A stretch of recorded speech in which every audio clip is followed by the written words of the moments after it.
नमस्कार दोस्तों, मैं डॉक्टर जिग्ना आपका बहुत बहुत स्वागत करती हूँ मेरे YouTube चैनल में।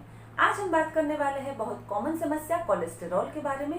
जी हाँ दोस्तों, ये समस्या बहुत कॉमन हो चुकी है। ना सिर्फ ओल्ड एज में, यंग एज में भी ये मिलने लगी है। तो ये कोलेस्टेरॉल होता क्या है, किन किन कारणों की वजह से होता है, किसे आप नॉर्मल गिनेंगे, किसे एबनॉर्मल, और ये कोलेस्ट्रॉल की वजह से आपके शरीर में कौन सी घातक तकलीफ हो सकती है, साथ ही साथ में कौन सी होम्योपैथिक मेडिसिन से आप उसे क्योर कर सकते हैं अगर आपको ये डिटेक्ट होता है तो। इन सभी विषयों पर आज हम बात करने वाले हैं। तो ये सेशन आप सभी के लिए बहुत ही इंपॉर्टेंट एंड इंफॉर्मेटिव होने वाला है। तो चलिए दोस्तों शुरू करते हैं। कोलेस्टेरॉल यानी कि कोलेस्टेरॉल का बढ़ा हुआ प्रमाण, और उसे हाइपरकोलेस्टेरेमिया भी बोल सकते हैं।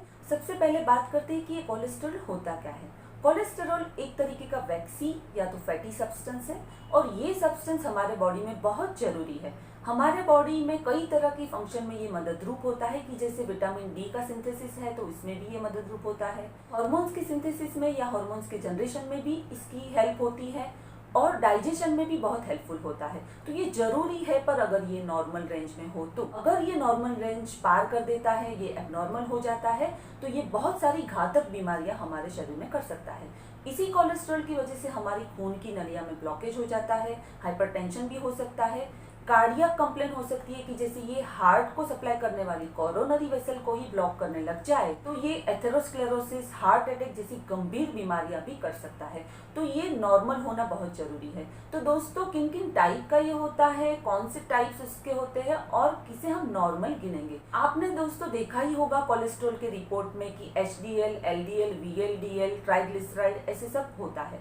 तो HDL जो कोलेस्ट्रॉल होता है ये बहुत अच्छा होता है, गुड कोलेस्ट्रॉल भी उसे बोलते हैं। तो वो जितना ज़्यादा हो उतना अच्छा है। अगर ये आपका 60 के आसपास है तो बहुत अच्छा है, ये 45 से तो ज़्यादा होना ही चाहिए।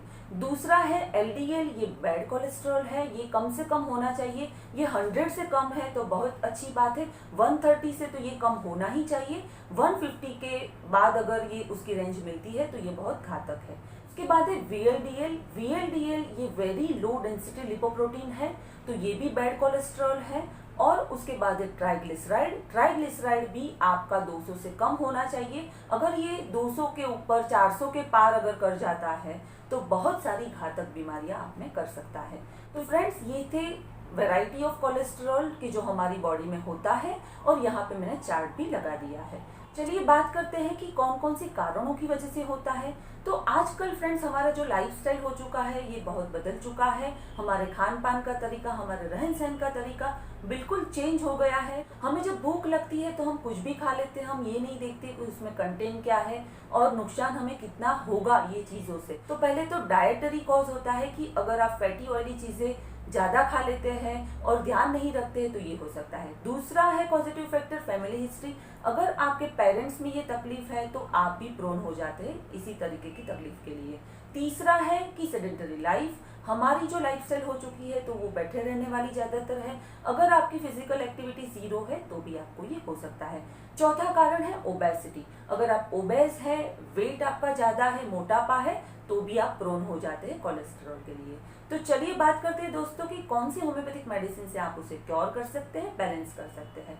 कोलेस्टेरिनम 3x करके मेडिसिन है, उसको आप 2-2 गोली 3 बार लें। ये मेडिसिन बहुत अच्छे से बैलेंस करती है कोलेस्टेरॉल को। पर यहाँ पे मैं आपको सजेस्ट करूंगी कि आप अपनी डिटेल केस टेकिंग करवा के ही मेडिसिन शुरू करें। नजदीक के कोई होम्योपैथिक डॉक्टर को कंसल्ट करवा के अपनी कॉन्स्टिट्यूशनल रेमेडी शुरू करवाएं। साथ ही साथ में मैं आपको क्लियर करना चाहूंगी दोस्तों कि अगर आप होम्योपैथिक दवाई करते हैं या किसी भी टाइप की दवाई करते हैं और आपकी लाइफस्टाइल नहीं चेंज करते तो दवाई आपका जो कोलेस्ट्रॉल बढ़ा है उसे घटाएगी, पर आप जो और बढ़ा रहे हैं खाने पीने की चीज़ों से तो उसे दवाई कंट्रोल नहीं कर सकती। तो आप पहले तो खाने पीने की चीज़ों का ध्यान रखें, अपनी लाइफस्टाइल मॉडिफाई करें। तो चलिए बात करते हैं प्रिवेंटिव टिप्स की कि कौन से प्रिवेंटिव टिप्स आपको ध्यान रखने चाहिए। नंबर 1 टिप है कि आप खाने पीने में ऑयली फैटी चीज़ें बहुत कम कर दे, ना के बराबर कर दे। दूसरा है कि खाने पीने में आप सैलेड वेजिटेबल वेजिटेबल ज़्यादा से ज़्यादा लें और फ्रूट्स ज़्यादा से ज़्यादा लें। तीसरा है कि आप पानी ज़्यादा से ज़्यादा पिए। चौथा है आप एक्सरसाइज करें। अगर आप बैठे रहने वाली लाइफस्टाइल से बिलोंग करते हैं तो आपको 1 घंटा एक्सरसाइज करना ही चाहिए। एक्सरसाइज में आप चलने जा सकते हैं, दौड़ने जा सकते हैं, योग भी कर सकते हैं। और पांचवा है कि आप मेडिटेशन करें और स्ट्रेस फ्री लाइफ जिए। तो ये थे प्रिवेंटिव टिप्स कोलेस्ट्रॉल को बैलेंस करने के लिए। आशा रखती हूँ ये सेशन आपको पसंद आया होगा। मिलती हूँ अगले सेशन में एक नए टॉपिक के साथ। तब तक के लिए धन्यवाद। Thanks a lot.